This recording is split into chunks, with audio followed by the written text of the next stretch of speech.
First grade students in Sabrina Wahid's class at Richard Bowling Elementary spend their days learning while they're moving in their dynamic seats. Ms. Wahid, who is also the district's current Teacher of the Year, obtained these unique seats during the pandemic through online donations.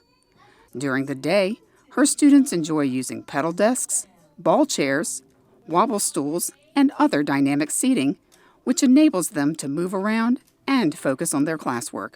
When you have a student that can't sit still all day, that could be viewed as misbehavior, when really that student just needs a way to release their energy. So having this dynamic seating keeps my students engaged because it gives them an opportunity to release spurts of energy.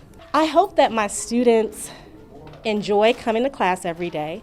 I hope that they are comfortable learning, and I hope that they learn more and are more engaged because they are getting their energy out while they're working. They're not focusing on sitting still instead of focusing on my lesson.